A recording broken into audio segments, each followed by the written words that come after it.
राजधानी लखनऊ के बौद्ध संस्थान में अपराजिता जज्बात जीत नेशनल वेलफेयर फाउंडेशन के द्वारा द्वितीय वार्षिक उत्सव एवं शक्ति समारोह का आयोजन किया गया, जिसमें कई सम्मानित महिलाओं को सम्मानित भी किया गया, जिसमें नवयुग डिग्री कॉलेज की प्रोफेसर मंजुला उपाध्याय को सम्मान चिन्ह दिया गया और सम्मानित किया गया।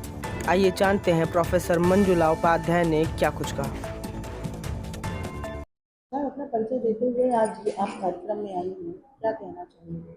अपना परिचय दें। मैं प्रोफेसर मंजुला उपाध्याय, प्राचार्य नवयुग कन्या महाविद्यालय और professor Sharda Prasad Tiwari memorial trust की अध्यक्ष हूँ।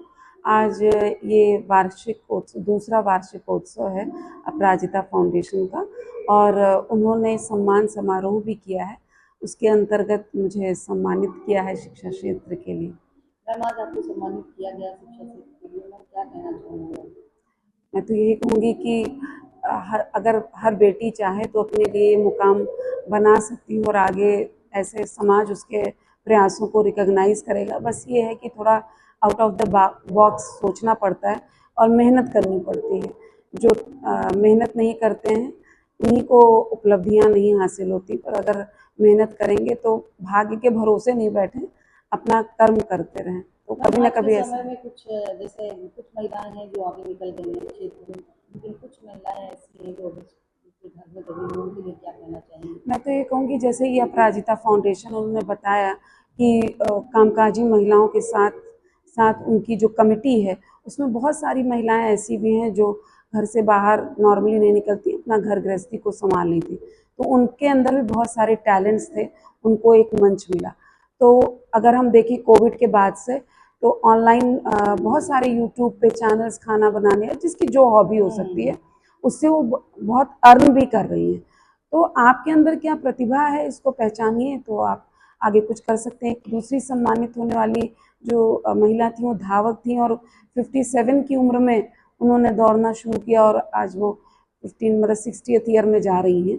तो जब वो उस उम्र में सोच सकती हैं कुछ करने के लिए, तो जो छात्राएं हैं या जो युवा महिलाएं हैं तो वो भी उस दिशा में सोच सकती हैं। बस ये है कि ये बात जरूर है कि परिवार की क्या परिस्थितियां हैं उस पर भी डिपेंड करता है।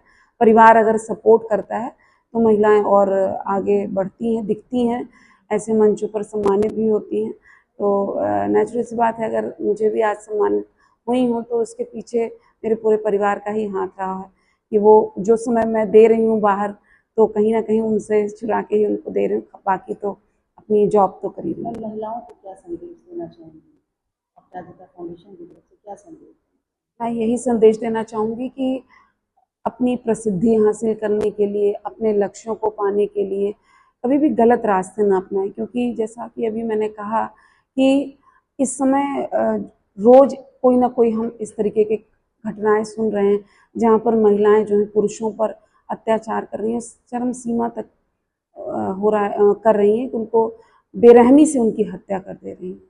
तो अब कभी भारतीय संस्कृति ऐसी नहीं रही है, हमेशा त्याग, और त्याग चाहे पुरुष करे चाहे महिला करे, सभी के लिए उतना ही ज़रूरी है। ऐसी संस्कृति के हम वाहक रहे हैं और आज इस तरीके के कृत्य सोशल मीडिया के माध्यम से, इलेक्ट्रॉनिक मीडिया के माध्यम से, प्रिंट मीडिया के माध्यम से विश्व में लोग सुन रहे होंगे तो क्या सोच रहे होंगे कि यही भारत है जो अपनी भारतीय संस्कृति पर इतना गर्व करता था। यहीं की महिलाएं हैं जो अहिल्याबाई होलकर हुआ करती थी, जिन्होंने अपने जीवन में वैधव्य भी झेला, अपने पुत्र का जो है उसको भी जल्दी ही उन्होंने खो दिया, और जो भी उनके बहुत क्लोज रिलेशन में जब पुरुषों का उस समय आधिपत्य होता तो उनको खोया उन्होंने, उसके बावजूद उन्होंने समाज के कल्याण के लिए कार्य करना नहीं छोड़ा। तो ऐसे समाज के हम वाहक हैं। ऐसे रानी लक्ष्मीबाई जो हैं उनका देखिए उन्होंने कितना त्याग किया, अपने बेटे को, दत्तक पुत्र को अपनी पीठ पर बांधे हुए वो युद्ध करती रही। तो हमें ऐसी महिलाओं को अपना आदर्श मानना चाहिए, उनके अनुरूप जीवन जीना चाहिए।